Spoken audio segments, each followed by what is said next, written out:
Arte, letras, história, filosofia, religião, ciências. O Estado da Arte. Essa edição é oferecida pela CPFL Energia e pelo Ministério da Cidadania. Seja bem-vindo.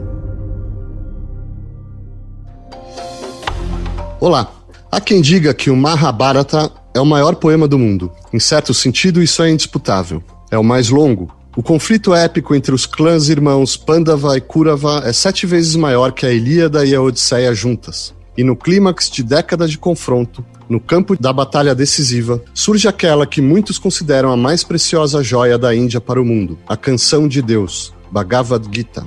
Em certo sentido, isso também é indisputável. É a obra mais traduzida, comentada e amada da literatura religiosa indiana. Para Wilhelm von Humboldt, é o mais belo, talvez o único verdadeiro canto filosófico em qualquer língua, possivelmente a coisa mais profunda e elevada que o mundo tem a mostrar. À frente do exército de seus irmãos, em frente ao exército de seus primos, o príncipe Arjuna lança por terra seu arco e flechas e colapsa sob o peso de um dilema: conquistar um reino sacrificando seus familiares ou sacrificar seu dever cívico renunciando ao mundo. Você tem de lutar, diz seu companheiro Krishna. Como um guru, ele instrui Arjuna sobre a natureza da alma, as dimensões da realidade e os caminhos da libertação, culminando na epifania mística em que se revela como o Deus Supremo. A Bhagavad Gita é um esforço extraordinário para harmonizar tradições diversas e por vezes discordantes, os valores bramânicos e o código dos guerreiros, o panteísmo antigo e a religiosidade teísta, a ascese e a ação.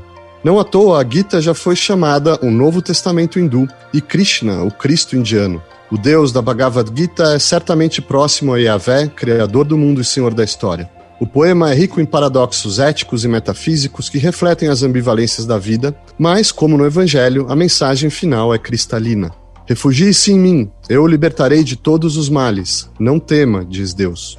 Aquele que me ama, medita em mim e me imita, eu elevo sobre o oceano da morte. Mas como imitar um Deus que está em todas as coisas e além delas, que é criativo e destrutivo, uma pessoa e o ser absoluto? Em busca de respostas, os gurus e filósofos moldaram indelevelmente a espiritualidade hindu. No século XX, o poema foi invocado por nacionalistas indianos para conclamar ao combate armado pela independência. Mas foi talvez Gandhi, o grande artífice da independência pela não violência, quem compreendeu o seu verdadeiro chamado, a batalha interior pelo triunfo sobre o egoísmo.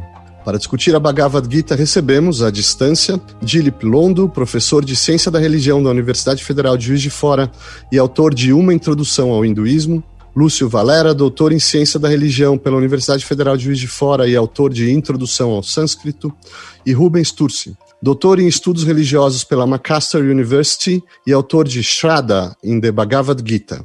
Lúcio, você pode nos contextualizar o Mahabharata, quando ele foi escrito, sobretudo qual é o enredo? Eu sei que a obra é imensa, mas se a gente puder resumir essa história. O contexto do Mahabharata, que é a história dos Kurus, dos Pandavas, a batalha, ele é bem mais antigo do que o que nós podemos considerar que é a obra. Ou seja, baseado em algumas datações acadêmicas, algumas pessoas colocam ele mais cedo, mais ou menos um milênio antes de Cristo até 300 anos antes de Cristo. Mas o Mahabharata e essas obras ligadas a ele como a Bhagavad Gita se tornou muito assim, mais popular foi durante o período clássico da Índia, né? Na época do Império de Gupta Maharaj, do imperador da dinastia Gupta, que foi por volta dos anos 300 e 550, que houve um grande renascimento das tradições clássicas, especialmente as tradições Vaishnavas, as tradições que se baseiam basicamente na Bhagavad Gita e algumas outras literaturas clássicas, como Bhagavata Purana,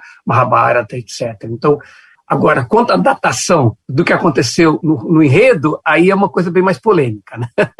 Não, mas vamos direto ao enredo, sem tantas preocupações arqueológicas. Qual é a história desse épico? A Bhagavad Gita, ou seja, a Bhagavad Gita, ela está incluída dentro do Mahabharata. O Mahabharata é uma grande epopeia, é a história da Índia. Ele é parte de uma literatura chamada Itihasas. Os Itihasas são os épicos históricos da cultura indiana. Os mais conhecidos é exatamente o Mahabharata, que trata exatamente a história dos Kurus, a história de Krishna, e o Ramayana, que conta exatamente a história de uma outra grande encarnação de Vishnu, que é Rama. Então, o que acontece? A literatura védica tem vários momentos. Tem um momento védico mesmo, mais arcaico, que é bem ritualístico, baseado nos ensinamentos bem, assim, a tradição ariana, tem Smarta, bem tradicional, dos rituais. E depois nós temos um momento mais ligado mais aos conhecimentos das Upanishads, que está ligado nas tradições mais gnósticas, o aspecto mais filosófico do Vedanta. E depois nós temos um momento bem sincrético, que tanto essas tradições mais Smarta, ligado às tradições dos Vedas, os Brahmanas, a literatura ritualística e a literatura filosófica, que é os Upanishads, também existe um outro tipo de literatura considerada Smriti, que são literaturas que complementam esses textos mais arcaicos, e desses Smriti nós temos Purana, e também uma literatura chamada Ágamas. Então, esses ensinamentos, eles entram mais nas tradições mais teológicas do que hoje em dia nós conhecemos como hinduísmo. As grandes religiões do hinduísmo, como o Vaishnavismo, o Shivaísmo, o Shaktismo e a tradição do Smartismo mesmo também. Então, o que acontece? Se você vai encontrar, tanto no Mahabharata, nos Itihas, como nos Puranas, que eles têm uma natureza muito parecida de alguma coisa, o sincretismo entre aquela tradição mais arcaica, védica, com uma tradição mais, assim, é chamada tântrica ou agâmica, que é uma revelação para esta era que nós vivemos. Certo. Rubens, qual é a história, então, do conflito? Qual é a história do Mahabharata? No caso do Mahabharata, eu gosto de entender o seguinte, que ele é um grande jogo de xadrez político entre os dois maiores estrategistas da história da humanidade. De um lado você tem Krishna, o príncipe negro que promove a revolução do altruísmo e movimenta as peças do lado dos virtuosos Pandavas, e do outro lado você tem Shakuni, o mestre da trapaça, que movimenta as peças com igual maestria do lado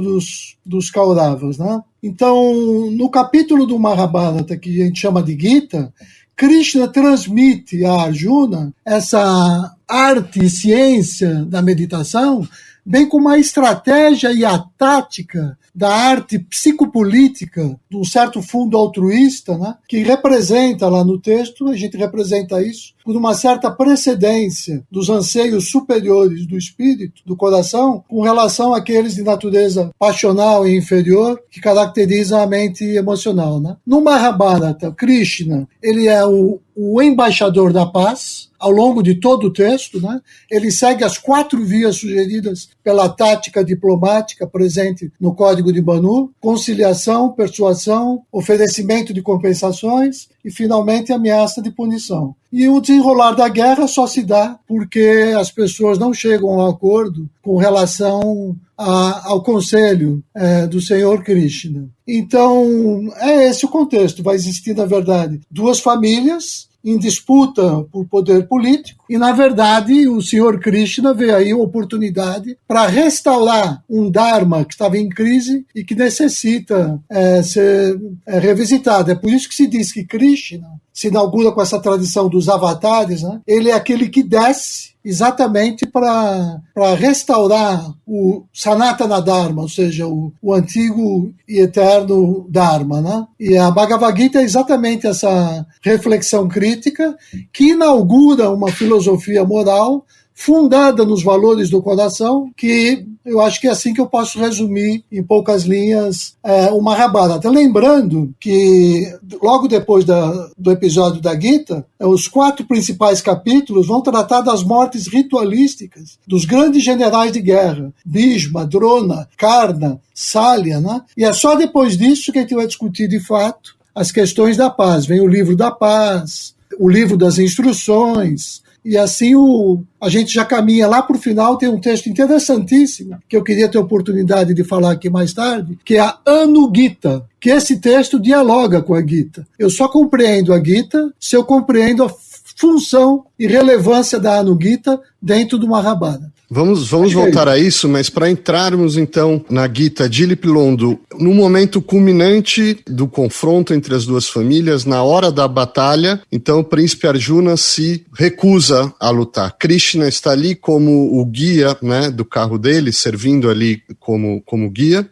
Em que consiste esse dilema de Arjuna exatamente? Olha, eu gostaria, se você me permite, dar uma continuidade aqui à apresentação mais introdutória, Claro. que é o caráter, digamos assim, contemporâneo de o que nós chamamos de uma textualidade no contexto da civilização da cultura indiana. O Bhagavad Gita, e isso é correto para muitos outros textos no contexto indiano, talvez seja um dos mais pan-indianos, né, já que a Índia é uma grande diversidade textual, eles não são textos do passado, eles são textos sempre presentes, contemporâneos. Eu costumo usar o termo de seminalidade. Então, digamos assim, da mesma forma que a pergunta que você me coloca do Arjuna, que vai ser formulada ou apresentada no final do primeiro capítulo e no segundo capítulo do Bhagavad Gita, como sendo uma espécie de estrutura argumentativa do ponto de vista de um dilema. Um dilema não é meramente uma dúvida sobre o que fazer, mas é uma dúvida argumentada. É quando eu tenho razões para fazer tanto A quanto não há. Então, esse tipo de possibilidade de recorrência no contexto da nossa existência é algo que traz para esse texto um caráter sempre de contemporaneidade. O texto é seminal porque ele te convida justamente a penetrar nessa estrutura, digamos assim, de reflexão argumentativa sobre um dilema existencial. É claro que no contexto do Bhagavad Gita, esse dilema ele é radical, porque ele é um dilema, usando uma expressão do capítulo 2, de vida ou morte, no sentido de que é propriamente a compreensão do que é o sentido, digamos assim, da morte. Talvez, inclusive, a gente pudesse falar como tema, do ponto de vista de um contexto ocidental, de temáticas, né? O tema central é uma reflexão em vida sobre o sentido da morte. O que quer dizer que, de alguma maneira, o próprio texto te propõe a superar a morte em vida. E aí eu acho que se afilia muito, digamos assim, às tradições da filosofia antiga grega, onde a filosofia é muito mais do que uma preparação para a morte, que é a tradução que geralmente a gente faz do Sócrates, seria muito mais uma compreensão em vida da natureza da morte, ou da superação da morte. O que quer dizer que morte e corpo não são termos, digamos assim, contíguos. Certo. Ao longo do percurso da Bhagavad Gita, existe algo como uma iniciação, e o Krishna vai apontar caminhos de libertação. Mas antes da gente ver isso, eu gostaria de, se vocês puderem explicar para o nosso ouvinte do que exatamente Arjuna, ou todos nós, né, sendo que Arjuna é um avatar nosso ali, do que exatamente nós precisamos ser libertados. Quer dizer, a minha pergunta é, como o texto apresenta a condição humana no cosmos, né? Quem é o ser humano no cosmos ao ponto dele precisar ser iniciado por Deus para ser libertado de algo? Do que exatamente ele precisa ser libertado? Rubens? Eu acho que o jeito mais fácil de eu colocar isso é a gente pensar que tem duas dimensões que eu posso associar até ao próprio budismo também. No budismo tem duas expressões que eles utilizam, que é samsara e nirvana. Então, samsara, ou seja, é o modo como eu percebo essa realidade onde eu estou inserido, de uma maneira superficial. E nirvana é aquela experiência mais profunda que eu tenho depois que eu estabeleço uma conexão com a minha essência, vamos dizer assim, no sentido da Bhagavad Gita, com o Atma. Então, o ser humano, que é o representante, que Arjuna é o representante do ser humano, ainda mais ali no contexto da Bhagavad Gita, quando ele está em crise, o que na verdade ele está é desconectado da sua essência mais profunda, né? E é por isso que o Krishna vai conversar com ele em torno de três argumentos fundamentais para que ele supere essa relação que ele tem com essa visão superficial do mundo, e para que ele alcance uma compreensão mais profunda sobre aquele processo e supere aquela dor, aquela angústia que ele está passando. O primeiro argumento, costumeiramente, as pessoas associam com isso, que o Atman é a verdadeira realidade. Ou seja, então quando a gente age na superfície, a gente não percebe isso. Mas quando a gente compreende o que é o Atman, a gente supera essa dualidade da vida e que existe uma instância que nunca muda, que é essa instância Atma. Mas esse não é o único argumento. Você mencionou o karma aí, né? Esse é o segundo argumento do texto da Gita. Então, nesse caso, a dificuldade para Arjuna consiste em conciliar, em harmonizar, né, a sua vontade de alcançar a realização espiritual com a sua função de guerreiro, né? Então, a opção para ele ali não é seguir o exemplo, por exemplo, que foi o do Senhor Buda. Você não tem que renunciar à ação. Então, o Senhor Krishna vai mostrar que muito mais poderoso é renunciar ao desejo pelo fruto da ação. Esse é o segundo argumento do texto. E tem o terceiro, que obviamente é a contribuição de Bhakti. Krishna se revela como a divindade. Daí Bhakti, daí a devoção pessoal a uma divindade pessoal. Daí, inclusive, o hinduísmo popular e devocional. Esse é o entendimento clássico, né? Para se superar a crise de Arjuna, que tem uma base ética, o que é certo, e uma base psicológica, a dor que está envolvida na ação que ele tem para realizar, a solução surge da praxis da filosofia do coração, que envolve vairagya, ou seja, desapaixonamento, e uma conduta moral, Karma Yoga, orientada pelo conhecimento, Jnana Yoga, e pela devoção, Bhakti Yoga. E a Gita tenta harmonizar essas teorias, né? Por isso que ela é multicultural, numa época em que ninguém nem sabia de fato o que significa ser multiculturalista. Então, todas essas influências vêm da tradição védica, de crenças heterodoxas, e a Gita concilia todas elas, né? Ela surge no contexto que existia Vedanta, Yoga, Jainismo, Sankhya, Budismo, né? E uma série de modos de se buscar a vida ascética que conduz a moksha, a liberação, né? E que se opõe, num certo sentido, à vida em sociedade. A Gita mostra que não, né? Que dá para unificar esses dois caminhos, né? Que, na verdade, yoga é uma disciplina mental, mais que física. Yoga não é simplesmente algo que você faz com o corpo, mas que acontece dentro de você. E é isso que o Krishna dá como exemplo, porque é assim que ele age no mundo, criando esse mundo, inclusive, e ainda assim se mantendo na sua natureza essencial e intocável. Então é assim que ele quer fazer com que Arjuna supere a sua crise existencial e compreenda que dentro desse grande jogo, cabe a Arjuna, né, ser um instrumento da divindade, né, estar nesse mundo sem ser desse mundo. Esse é o grande segredo para mim. Perfeito. Então vamos agora explorar cada um desses caminhos. O primeiro, a ideia de um caminho do conhecimento, ou da sabedoria, ou da inteligência. Jnana Yoga, se eu não estou barbarizando a pronúncia aqui, mas em que consiste exatamente esse caminho? Lúcio. Existe, parece que, uma tensão no Bhagavad Gita. Existe uma linha que harmoniza todo o ensinamento do Bhagavad Gita. Mas essa linha, ela vem dentro de um contexto de uma tensão, assim como uma onda. Então, podemos usar até mesmo a linguagem dialética. Nós temos uma tese, ou seja, o primeiro ensinamento, que é chamado o Purva Mimamsa, primeira hermenêutica, primeira explicação do conhecimento das escrituras é apresentada no Bhagavad Gita, que é Dharma. O que é o Dharma? Então, essa preocupação de viver de acordo com Rita, a ordem cósmica, viver de acordo com as leis da natureza, para não dizer as leis divinas. Então, esse é o primeiro ensinamento que tem. E esse ensinamento, basicamente, ele coincide com as divisões da literatura védica, as escrituras védicas como um todo, que é Karma Kanda, Jnana Kanda e Upasana Kanda. Significa a seção do karma, a seção do conhecimento e a seção da meditação ou da devoção. Então, esses três tipos de divisões da tradição do hinduísmo, ele está ali colocado no Bhagavad Gita. Então, o primeiro conflito vem exatamente sobre agir corretamente. Então, Arjuna está ali na Bhagavad Gita querendo não agir como um guerreiro.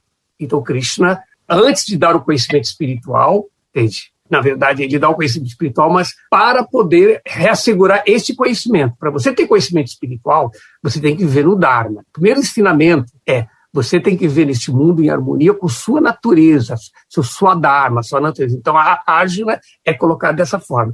E depois vem o outro conhecimento, do eu. Então, essa é a tensão entre Dharma e Moksha. Moksha é exatamente isso, mas é o do conhecimento. Então, conhecendo a natureza do ser, a diferença entre o que é o ser e o corpo, entre o temporário e o real. Então, esse ensinamento, Krishna, mesmo logo no segundo capítulo, ele deixa bem claro para Arjuna um ensinamento que é chamado na Bhagavad Gita de Sankhya, mas na verdade significa Jnana, nesse caso, a discriminação entre o que é o real e irreal. Então, Krishna garante isso, mas depois dele mostrar a Arjuna essa questão do conhecimento, ele retoma a questão do Dharma, exigindo que Krishna, que Arjuna vivesse no Dharma, mas depois ele fala que viver no Dharma apenas vai te manter você evoluindo de uma forma progressiva neste mundo temporário, mas você tem que ter um autoconhecimento para você se libertar do ciclo de nascimentos e mortes, que uma vida, porque o que garante a vida no Dharma é a vida baseada no karma, as ações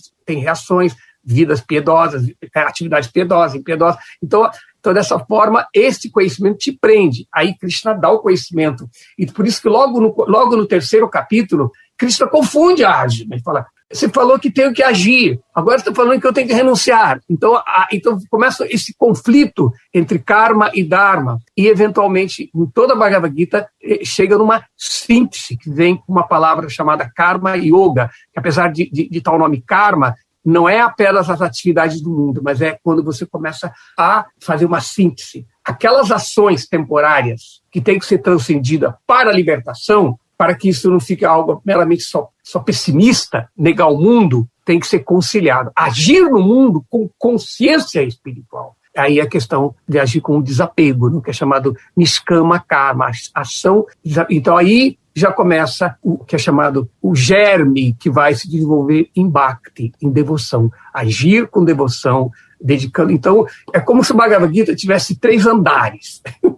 Os ensinamentos, resumindo. O primeiro andar é o andar de karma, do dharma. Depois você tem o outro andar que é de jnana, de moksha. Aí depois você vem o andar que é chamado andar de vipassana, da meditação, quando você entende a natureza eterna, aí como eu vou situar nesse conhecimento da minha própria natureza. Isso chama Upassana, e uma das formas de Upassana é Bhakti, que é devoção. Você pode ter uma meditação passiva, não? Ou uma meditação dinâmica. Então, esse é um resumo, mais ou menos, que esses temas vêm e vão na Bhagavad Gita. Uma bela síntese. Agora, Dilip, eu queria te perguntar, tanto o Rubens quanto o Lúcio se referiram a essa ideia de Karma Yoga, que é talvez uma das partes mais difíceis para nós ocidentais entender. Essa ideia de que não se deve, não é pela renúncia à ação que Arjuna vai encontrar a sua salvação, a sua libertação. Ele tem que agir, mas tem que agir renunciando aos frutos, ou agir desapegadamente, ou alguns traduzem até como agir sem desejo. Como que é possível entender isso? A ideia de você agir sem um desejo, quer dizer, pensando em nós um pouco, como que Krishna espera que nós o imitemos nesse sentido, de agir renunciando aos frutos? O que exatamente significa isso? Eu diria o seguinte, as tradições indianas de forma geral, e aí tanto a matriz védica dos Vedas, quanto a matriz dos Tantras, dos quais, por exemplo, a tradição do Mahabharata, a tradição do próprio Bhagavad Gita, é realmente uma grande confluência, eles têm um princípio, digamos assim, de unidade das coisas. Eu acho que essa é uma questão talvez mais recorrente em toda a tradição indiana, incluindo nas filosofias pluralistas. Porque, veja bem, a preocupação por conhecer o outro, mesmo que eu entenda o outro como distinto de mim, sempre envolve uma aproximação. Então, em todas as filosofias indianas de forma geral, há um princípio de unidade operativa. Tá? E se concebe justamente que a condição do nascimento, e aí não importa aqui, digamos assim, essa herança kármica, porque todos nascemos com uma certa herança, ela de alguma forma nos apresenta perante um hiato, um afastamento, uma espécie de alienação com relação a esse princípio de unidade das coisas. Então eu diria assim, a gente nasce com uma disposição que é meio presunçosa de se achar autárquico, autônomo, Deus, né? A gente começa se achando Deus, né? Quando a realidade não é dessa natureza, a realidade é de uma unidade de todas as coisas. Então, o processo de transformação propiciado, ensinado, transmitido pelo Krishna, é de modificar uma maneira de conceber a relação com o outro, marcado por uma presunção de uma alteridade absoluta. Eu existo aqui, você existe aí, e, portanto, a inevitabilidade da minha relação se dá através da apropriação, a privatização. Ao passo que a compreensão da unidade de todas as coisas, de alguma forma, te traz para um patamar onde a personificação dessa unidade, geralmente nas tradições indianas contemporâneas, em princípios, digamos assim, teológicos, né? Os deuses que, de alguma forma, apresentam e personificam a totalidade das coisas, a comunhão com esse princípio de unidade, na realidade, é um compartilhamento com a totalidade das coisas. Então, o que se chama de Karma Yoga, eu diria que é um deslocamento de um padrão de comportamento cotidiano com alteridade, marcada pela ideia de privatização e apropriação, para a ideia de um compartilhamento universal. Então, não há ruptura na relação, há uma reformulação, uma ressignificação da qualidade, da natureza dessa relação.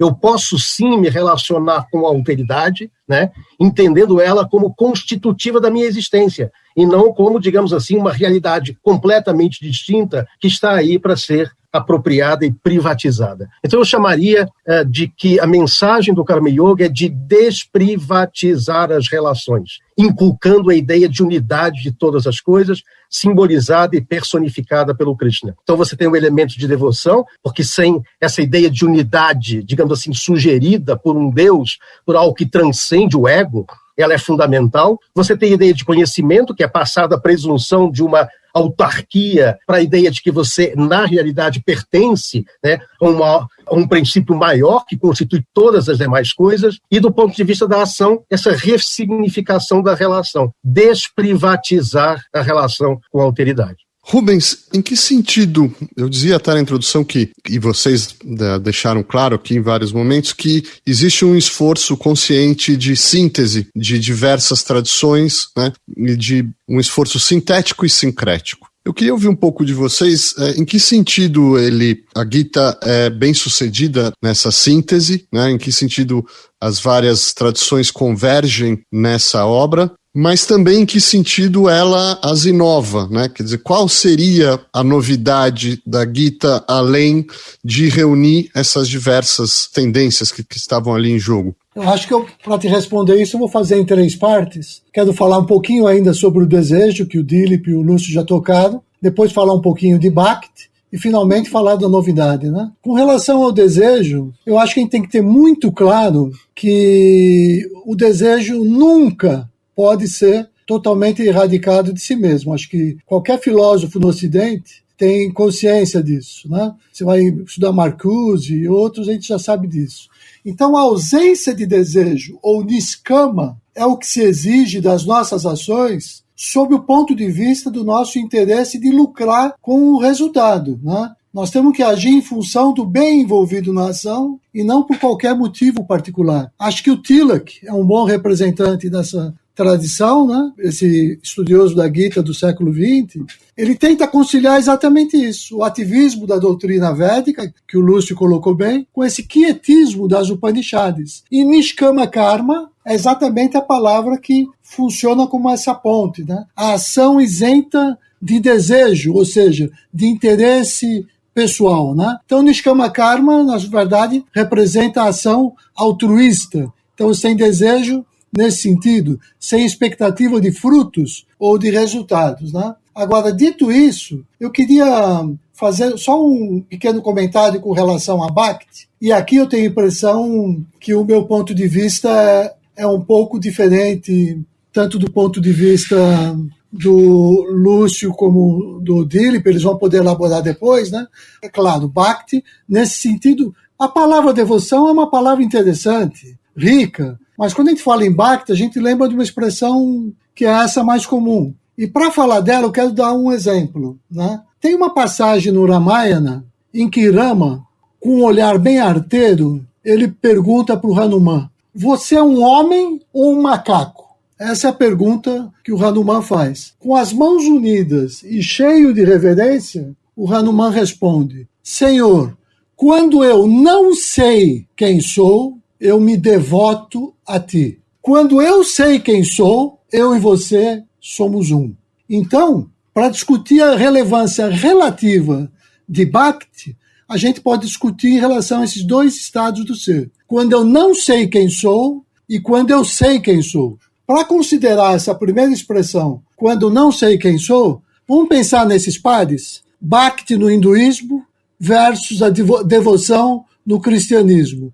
Jesus e a Bíblia, Krishna e a Gita. Ainda não tinha esse par credo fundador até ela reagir à dominação do Ocidente e escolher o par Gita-Krishna para representar a unidade do hinduísmo. Então, nesse sentido, a ênfase de Bhakti vai para a pessoa que representa o divino, o sagrado, antes que para os princípios que essa pessoa está representando. Então, isso é o que a gente percebe, por exemplo, com os membros do Movimento para a Consciência de Krishna, né? Que tem essa devoção à pessoa do Senhor Krishna. Agora, vamos considerar a outra abordagem. Quando eu sei quem sou, eu e você somos um. Quando a ênfase vai para os princípios, o tipo de devoção é outro, que é o que é designado pelo termo Shaladá, que denota esse ardor do coração, esse fervor com que a gente cultiva a verdade e os princípios universais representados em algumas pessoas, né? Então, eu lembro que antes de iniciar a Bhagavad Gita, o Krishna pede para Arjuna para entoar o hino a Durga. Durga, que é aquele aspecto do sagrado feminino que nos auxilia a transpor as dificuldades aparentemente intransponíveis. Não, e Durga corresponde àquilo que lá no Rig Veda é a própria deusa Shaladá, ou seja, é aquele aspecto que na verdade corresponde àquilo que reside no coração de todos os seres e que simboliza o despertar desse entendimento de que nós somos um com a divindade. E é isso que nos faz pensar. É por obra da inteligência e do poder de Deus que caminho. É por obra da sua inteligência que eu sei aonde eu vou, esse eu profundo. Então, esse eu profundo que representa Deus em ação. E acho que é isso que o Krishna quer transmitir para Arjuna. E é nesse sentido que essa expressão ela é de síntese entre Bhakti, entre Karma e entre Jnana. É essa expressão que é de síntese. Não é Bhakti que é a síntese, porque Bhakti fica no limiar da pessoalidade, não dá conta do aspecto de Brahman, o aspecto impessoal, né? E, por exemplo, quando eu penso no Mahatma Gandhi, que foi um grande expoente da praxis política, que ele conciliou com a sua praxis espiritualista, porque exatamente essa é a mensagem de Krishna na Gita, né? Quando ele faz da sua ação uma oportunidade de meditação, a meditação na ação. Você vê como é diferente a praxis de Gandhi com a praxis daqueles do movimento Bhakti, né? O Gandhi é um político, ele não sai cantando e dançando pelas ruas, né? Que é um lado mais devocional, de uma devoção mais pessoal. Ele não lê a Gita como um texto que pertence a essa ou aquela denominação religiosa, né? Ele percebe a Gita como um texto universalista. E esse é o segredo de se entender a Gita como um texto de síntese, que não é privilégio nem dessa, nem daquela instituição. E é por isso que Gandhi afirma, né? A religião é uma árvore com muitos galhos. Enquanto os galhos, você pode dizer que as religiões são muitas, mas enquanto árvore, a religião é uma só. Então não tem como polemizar, o meu Deus é melhor que o seu Deus, só Cristo salva, só Krishna salva. Perfeito. Lúcio, Dilip, se um de vocês puder, então, nos apresentar esse Deus, porque nós estamos falando de Krishna, ele começa a história como um companheiro de Arjuna e ao longo do seu caminho iniciático, ele mesmo vai se revelando como o Deus Supremo. Quais são as etapas dessa revelação e quem é esse Deus na sua teofania final, definitiva? Dilip? De novo, colocando mais um tijolo nessa questão, me parece assim que, talvez resgatando um sentido profundo, né, em torno daquela ideia fundamental de unidade de todas as coisas, que a relação que se estabelece na condição, digamos assim, de realização, de superação da ignorância, é uma condição de reconhecimento desse princípio como constitutivo de todas as coisas. Então, evidentemente, a noção de devoção, e eu acho que muitas vezes a gente luta com diferentes, digamos assim, sentidos, muito mais por causa das traduções do que propriamente por causa dos sentidos. Essas dimensões mencionadas pelo Rubens, mencionadas pelo Lúcio, com relação aos sentidos possíveis da palavra devoção, como uma das palavras-chave, como tem mais duas no contexto da interpretação do Bhagavad Gita, né, ela geralmente é empobrecida pela mera tradução como devoção, porque realmente, né, a expressão devoção, no contexto, enfim, de uma apropriação ocidental, ela tem muito uma marca do que eu chamaria da intersubjetividade. Ora, a dimensão profunda de realização devocional, entre aspas, no contexto indiano, embora passe por isso, ele tem um sentido que vai muito além da intersubjetividade. Na realidade, é uma espécie de mergulho num oceano da totalidade. Por isso que, do ponto de vista etimológico, a palavra bhakti, que é devoção, traduzida como devoção, na realidade, a palavra quer dizer participação. Então, é um termo muito mais interessante, muito mais próximo, por exemplo, de uma matriz greco-romana platônica. Você não fala de união entre dois, você fala de participação na totalidade. E é exatamente esse o sentido etimológico da palavra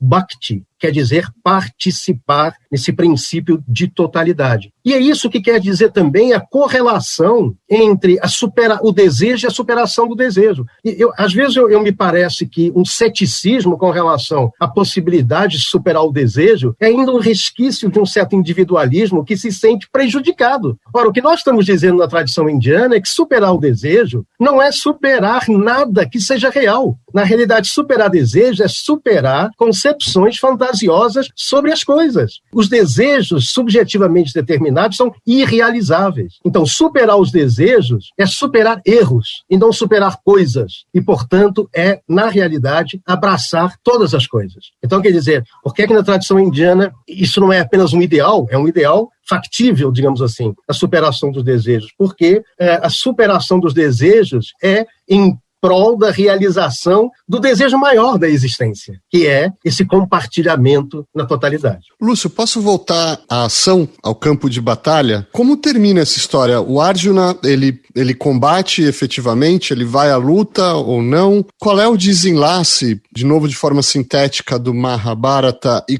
qual é a relação dessa epifania, desse momento do Bhagavad Gita com o desenlace dessa epopeia, dessa trama? Fato histórico de que houve essa batalha Kurukshetra, existem algumas evidências assim chamadas arqueológicas do lugar de Kurukshetra, e o que acontece, e a narrativa posterior do Mahabharata descreve o desenlace desta guerra, do drama de todas as mortes, etc, etc. E isso também é explicado em outros textos, como Puranas, que complementam muitas coisas do Mahabharata, o Bhagavata Purana, especialmente, ele descreve também essa epopeia de Krishna de outra perspectiva, ainda no contexto da batalha de Kurukshetra.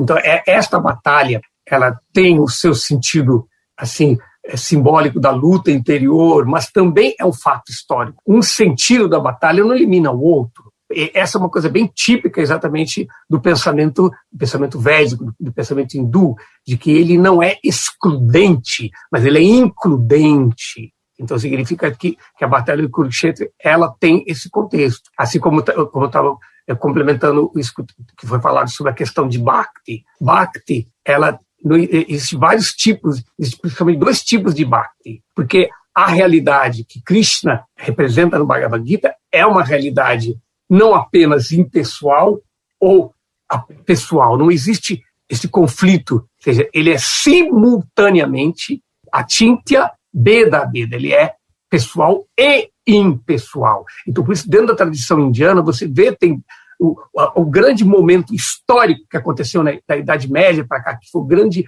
movimento de Bhakti. Existem dois tipos de Bhakti, que chama Nirguna Bhakti e Saguna Bhakti. São 2 tradições. Então, a compreensão da visão de Bhakti apenas com participação, que é a característica do movimento de Nirguna Bhakti, não é a mesma coisa que o movimento de Saguna Bhakti, que vem Chaitanya, Ramanuja, vários outros, que tem o sentido de realmente de devoção. Então, existe o pensamento indiano, pois há um verso no Purana que diz que Vadanti tata tuavidata yagyanamadoyam prameti paramatmiti bhagavaniti. A verdade absoluta que os videntes realizam, não aquela que os crentes acreditam, não.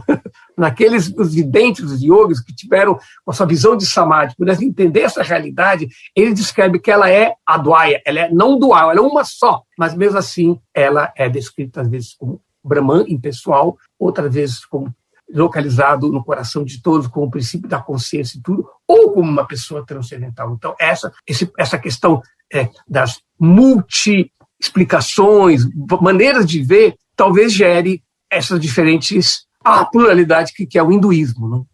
As tradições de jnana, de conhecimento, as tradições de devoção, as tradições de rituais, que são exatamente esses 3 principais divisões que está competindo. Então, a Batalha de Kurukshetra não é apenas algo simbólico, é um fato histórico.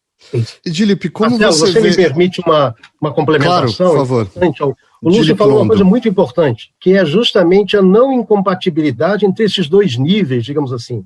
E eu vejo muito que, muitas vezes, quando a gente faz uma interpretação que eu chamaria de puramente alegórica, digamos assim, da batalha como 2 níveis da tua existência ou do teu ser, a gente acaba psicologizando um evento que, de fato, é uma terapia para o tratamento e a relação com a alteridade. Então é muito importante que a gente preserve o fato de que a guerra não é a guerra, é um ato de relacionalidade cotidiana. Então, ele poderia estar, digamos assim, ressignificando qualquer ato cotidiano. Poderia ser a guerra, poderia ser o teu trabalho cotidiano de ir pro trabalho todo dia lá, não sei aonde, dar aula na universidade. Qualquer que seja o teu espaço, digamos assim, de atuação cotidiana, esse é o teu Dharma e Kurukshetra. E terminando com o Gandhi dizia assim, o que é a fonte da violência? É uma ação apegada. Qualquer coisa que você faça, não interessa se é uma guerra no sentido formal do termo, ou se é dar uma aula, mas qualquer coisa que você faça, fundada no apego, essa é a causa da violência e de todas as violências. Então, violência não é a especificidade literal de uma ação, é a maneira como você se comporta em qualquer ação. Mas se você puder, de uma maneira muito geral, mostrar como a Gita e essa espiritualidade que está por trás dessa expressão poética, né, é formativa para o hinduísmo tal como nós o conhecemos hoje. Olha, eu acho, evidentemente, um texto fundamental, mas, assim, eu não, do ponto de vista da cultura indiana, eu não o classificaria como um único texto. Quer dizer, a tradição indiana, ela tem uma grande pluralidade, inclusive uma dispersão geográfica. Isso é muito importante entender, que, inclusive, está encarnada no próprio Bhagavad Gita. E eu acredito que, tal como o Bhagavad Gita, há outros textos que são igualmente fundantes para a tradição indiana. Eu colocaria os Tantras, por exemplo, os Upanishads, por exemplo, nesse nível, digamos assim, mais profundo. Então, os Tantras e Upanishads estariam no mesmo nível do Bhagavad Gita. O próprio Bhagavad Gita, ele é a fonte, ele não é um sincretismo. Ele é a fonte justamente de uma grande pluralidade de caminhos e que vão se articular com outros textos. Por exemplo, a tradição do nosso colega do Lúcio, né? Essa tradição do Bhagavad Gita se articula com a tradição dos Puranas, do Bhagavata Purana. Então é muito importante, me parece, relativizando talvez uma certa cristalização do Bhagavad Gita como a Bíblia da Índia, né? Eu diria que a Índia tem muitas Bíblias, tá entendendo? E o Bhagavad Gita é uma delas, tá? Mas, Lúcio, então vamos relativizar o texto de fato, mas pensando, por exemplo, nisso que é apresentado na Bhagavad Gita, que vocês falaram muito, da Bhakti, dessa que também traduzimos pobremente como devoção, mas a ideia do amor a Deus e participação em relação a esse Deus, um Deus pessoal que de alguma maneira intervém. Talvez se a gente pegar por aí, essa vertente Bhakti. O Dílio colocou corretamente, né? A colocação psicológica da meditação, da mensagem atemporal do Bhagavad Gita, ele está ali, ele não elimina, como eu coloquei a questão histórica, uma visão, um ponto de vista não elimina o outro. Ou seja, para nós termos a visão holográfica, é muita pretensão. O meu ponto de vista, eu vejo a visão holográfica no todo. Não, é o meu ponto de vista. Vou dar um exemplo. Eu sou uma pessoa só. Do ponto de vista de ser, eu sou um só, mas eu sou N possibilidades como pessoa. Por exemplo, para minha filha eu sou uma coisa, para minha esposa eu sou outra, e eu me manifesto de formas totalmente diferentes. Essa é uma grande mensagem de que Krishna, eu me manifesto para as pessoas, eu me mostro proporcionalmente da forma como eu se aproximo de mim. Se aproximo com ele através do karma, ele é o sacrifício, se aproxima com ele através do conhecimento, ele é a salvação, ele é a libertação, é a verdade. Se aproxima ele pela meditação, ele é a fonte de inspiração situada no coração.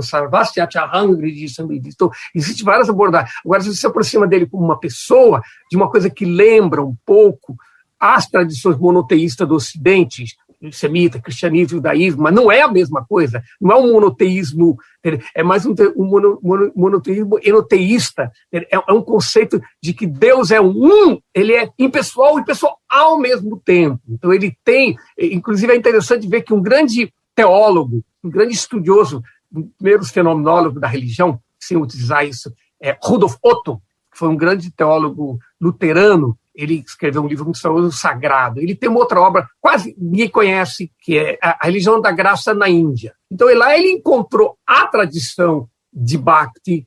Nós sempre falamos, as únicas religiões monoteístas cristianismo, judaísmo e islamismo. A Índia é tudo panteísta, porque não se conhecia esta vertente de Bhakti Saguna, não Nirguna. O Nirguna Bhakti também é muito importante na pessoa como Kabir, como vários outros mestres tiveram uma devoção de Bhakti como participação, mas esta da devoção, do amor, do relacionamento de alteridade com Deus, é bem presente na tradição. O Rudolf Otto, nesse seu livro, ele tenta mostrar qual é a melhor religião do planeta. Então ele mostra que todas as religiões que não são monoteístas é descartado. Aí ele compara as 4 grandes tradições monoteístas do planeta. Ele estudou, morou na Índia muito, então ele conhecia o conhecimento que na academia nunca se deu de que há uma tradição hinduísta monoteísta.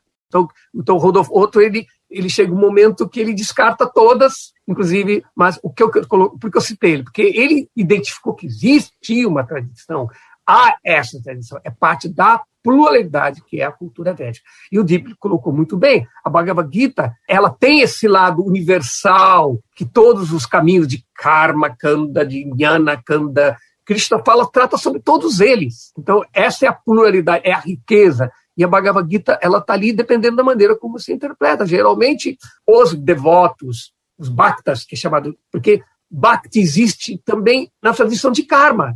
Bhakti existe também na tradição de jnana. E quando você tem bhakti como sadhana, o meio, mas a meta é boga, o prazer neste mundo, no paraíso, isso é chamado bhakti karma mishra, que não é o karma yoga. Karma yoga é outra coisa. Agora, quando você usa bhakti apenas como um sadhana, para você purificar suas emoções, até que você tenha um conhecimento do ser e se liberte, moksha, então aí é bhakti chamado bhakti jnana mishra. Agora, quando bhakti é o meio e o fim, você adora a Deus para adorar a Deus, porque você considera que além de Deus ser impessoal, ele também é um ser transcendente numa dimensão, como o Rig Veda diz, tripada vibhuti, em contrapartida com em ekapadibhuti, ele é imanente, mas o tripada vibhuti, que é a dimensão espiritual, ele é transcendente. Então, essa forma transcendente é de uma pessoa, mas só que essa personalidade de Krishna diz, os tolos zombam de mim quando aparecem na forma humana, eu que sou não nascido, eu que sou... Eles pensam que eu sou igual a eles. Então, aí, esse é o grande problema das religiões monoteístas, é de trazer Deus para o nosso plano.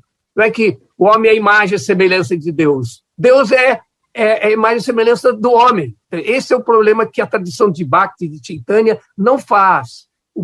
Isso é o Bhakti puro. O Bhakti puro começa. Por isso que Krishna diz no Bhagavad Gita que o Bhakti, que é o Yoga Yuktotama, depois ele fala os 4 tipos de Bhakti, é o Bhakti do Gyani. O que é o Gyani? Aquele que primeiro é autorrealizado, ele sabe quem ele é e sabe quem é Deus.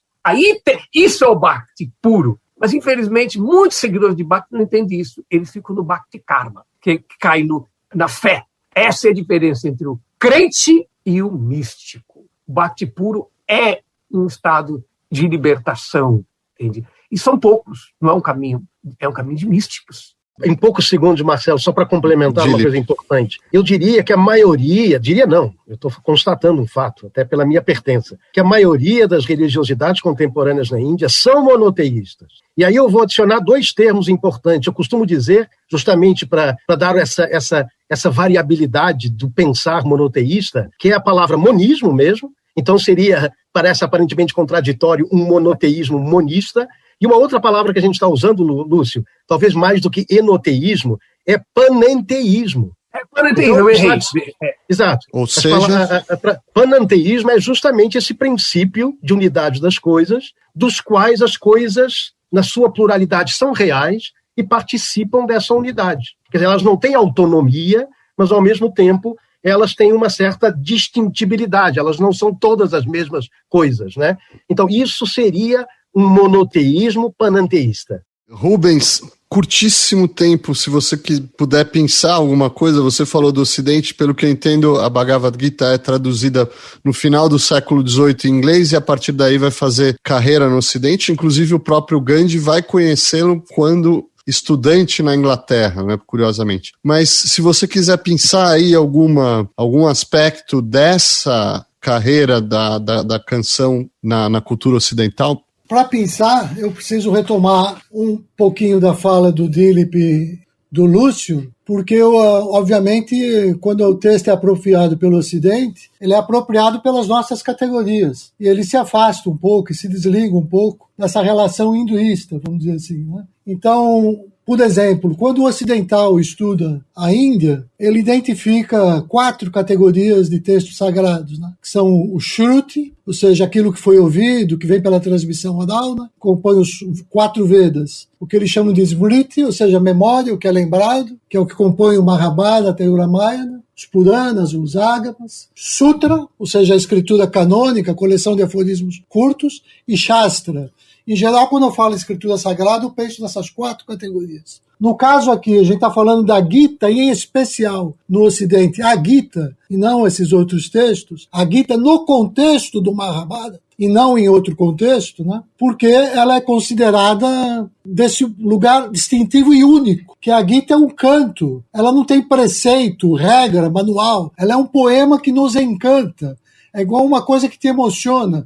É esse sentimento que nos desperta, é o que nos fala sobre a sua verdade. Daí o sentido de Bhakti, como foi colocado pelos colegas, né? E a importância de pontuar isso para chegar no Ocidente. Porque Bhakti por Bhakti, quando o texto começa, Arjuna já era um devoto. Quando o texto termina, ele continua um devoto. Então, o texto inicia e termina, e em relação à condição de devoto dele, nada se modificou. O que é relevante, na verdade, que Krishna critica no início a condição de Bhakta de Arjuna, como um Bhakta passivo. Cada leitor, como o Dilip lembrou, é um Arjuna nesse sentido, e ele se apropria do texto para fazer essa leitura significativa a partir daí, né? E essa característica é importante para o Ocidente. Enquanto a tradição da Índia ela é presa naquilo que a gente chama de Guru Shishya Parampara, ou seja, uma tradição rigorosa de mestre para discípulo, né? O diálogo se dá entre 2 príncipes e não existe tradição nenhuma. Nem Krishna se filia a uma tradição, nem Arjuna vai fundar uma tradição. É um diálogo único entre príncipes, não entre religiosos. E esse é o valor caro para o ocidental. Quando um Emerson vai ler um texto, ele não quer se converter num hinduísta. Então, quando Thoreau, quando T.S. Eliot, quando Beethoven se empolga com o texto, eles se empolgam porque o texto fala por si só. E fala como esse poema que encanta o coração. E outra coisa, ele nos desvincula de um certo conhecimento, de uma certa erudição sacerdotal, característica da tradição bramânica, e que agora não é mais necessário. É um texto quase que popular. Se ele tocou o teu coração, ele falou com você. Então, nesse sentido, que eu quero falar dessa coisa da atualidade, eu associaria, palavra final, com o ecodharma. Toda a crise ambiental que nós vivemos e todas as soluções em torno da sustentabilidade do planeta passam pela interpretação de um verso da Gita, do capítulo 6, o verso 29, que define para Arnaez, a pessoa que cunhou a expressão ecologia profunda, o sentido de uma relação de integração, como os colegas colocaram, com o outro, de participação com a natureza e tudo mais. Isso vem com essa expressão ecodharma. E o Ocidente está se apropriando disso, valendo isso da Gita. Dilip Londo e Lúcio Valéria, comentários finais, realmente 1 minuto aí para cada um. Eu vou jogar algumas cartas na mesa se vocês acharem interessante ou podem fazer outra consideração. Se vocês puderem ou quiserem falar da influência da Gita na Índia moderna e contemporânea, ou no mundo contemporâneo, ou então qual é a grande singularidade, a grande contribuição da Gita para a literatura e para a espiritualidade universal, ou então perspectivas para o futuro. Tá aí, muitas cartas na mesa, se vocês quiserem escolher, ou outro tema. Só peço que seja muito curto, porque já estamos aqui sem tempo, praticamente. Lúcio. Então, podemos ver que a Bhagavad Gita nunca ela se tornou tão presente, especialmente, por exemplo, na cultura brasileira. Nós podemos ver a influência mesmo da música popular brasileira, ver assim com Raul Seixas, que fala sobre a Bhagavad Gita, mesmo um grande intelectual, grande do movimento tropicalista, o Rogério Duarte, que traduziu o Bhagavad Gita para o português e, inclusive, fez uma apresentação maravilhosa da MPB, botando artistas Gal Costa, Gil, todos, cada um deles cantando um verso da Gita, né? Podemos ver que realmente esse lado universal que o Bhagavad Gita, como o Dibby colocou, tem para nos oferecer a nossa cultura brasileira. Eu vejo que a Gita cada vez está se tornando, além da barreira meramente religiosa de ser um movimento Hare Krishna, um movimento religioso de Bhakti, mas sim como um trabalho, assim como foi colocado pelo Ruby, poético, com uma mensagem universal sobre a verdade absoluta, seja ela pessoal ou impessoal ou localizada, não importa. A Bhagavad Gita nos apresenta Deus na sua plenitude, e isso não vai contra as outras tradições religiosas, o cristianismo, o islamismo, todas essas religiões, ele tem seu aspecto monoteísta, seu aspecto gnóstico, seu aspecto mesmo shúnya, do niilismo, tudo, porque são aspectos que são considerados. O Bhagavad Gita consegue fazer essa grande síntese e ser assim uma semente que foram desenvolvidas por outras tradições gnóstica, de devoção, de meditação, todas as tradições. Então o Bhagavad Gita, ele vai cada vez mais ser mais estudado, e eu fico muito feliz com isso. Obrigado. Dilip Londo. Então, 3 observações para a gente terminar. Primeiro, um comentário. É essa desqualificação, na minha opinião, que é essa referência ao Gandhi de entrar em contato com o Bhagavad Gita num determinado momento. Inclusive, há até uma narrativa que é o oposto, parece que é o Ocidente que traz o Bhagavad Gita. O Bhagavad Gita é uma estrutura simbólica da tradição indiana. Então, ele está imerso nela. O texto é um desdobramento subsequente, é claro que para ele foi importante, todo o contexto orientalista, mas o Bhagavad Gita está inscrito no corpo de alguém que, digamos assim, é parte dessa tradição e dessa civilização. A segunda questão é o seguinte, a questão da orientação, acho fundamental, né? O colega Rubens falou aí da relação dialógica, essa dialogia tem a ver com orientação, isso é fundamental nas tradições indianas de forma geral, se recomenda a necessidade de que haja essa orientação, e aí a noção de avatar do Krishna parece que vai muito além, inclusive, da condição guerreira. Aliás, independentemente da proveniência, digamos assim, de comunidade, casta, etc., os Upanishads abundam, por exemplo, em mestres que são também da classe guerreira, tem mulheres mestres nos Upanishads. Então, assim, eu acho que é a ideia de avatar. Onde está o mestre, está realmente aquele que está, digamos assim, num certo patamar de autoridade espiritual, independentemente da sua proveniência social, digamos assim, né? Então, assim, a questão da orientação me parece fundamental. E o diálogo é exatamente isso. Eu não posso traduzir esse diálogo num diálogo comigo mesmo, porque a alteridade aqui funciona justamente suprindo aquilo que eu não tenho no momento, sendo ignorante. Eu preciso dessa alteridade orientadora. O Krishna é um avatar. E para a tradição indiana, sim, ele se inclui numa tradição do que o Rubens classificou muito bem, Guru Shishya Parampara. Eu não chamaria de sacerdotal, porque a palavra sacerdote na tradição indiana tem muito mais a ver com ritual e não com esse tipo de orientação espiritual. E a última questão é com relação à dificuldade desse processo. Isso não é uma coisa que acontece. O próprio epílogo do Bhagavad Gita, isso é muito importante. O Rubens comentou no início que há um texto anexo ao Bhagavad Gita que se chama Anugita. Quando a gente abre o Anugita, a gente vê que tudo que o Krishna, o Arjuna aprendeu, ele tinha esquecido. E ele diz literalmente para o Krishna, meu amigo, eu esqueci o que você me falou. E pediu para ele repetir. E o Krishna, olha que interessante, ele vai dizer, eu não posso repetir. Por quê? Porque os ensinamentos são sempre contextuais. Mas ele vai contar uma outra história, que é tão, digamos assim, formativa e pedagógica quanto o próprio Bhagavad Gita. Então, uma coisa importante, é um trabalho árduo, difícil. Se vocês acham que o Arjuna se realizou, o Anugita mostra que não é o caso. Ele ainda vai ter que passar por muitos Mahabharatas e muitas guerras. Voltaremos a elas em outra ocasião. Hoje, infelizmente, o nosso tempo se esgotou. Muito obrigado, Lúcio Valera. Muito obrigado, Rubens Túrcio. Obrigado, Dilip Londo. E obrigado ao nosso ouvinte por ouvir. Até a nossa próxima edição.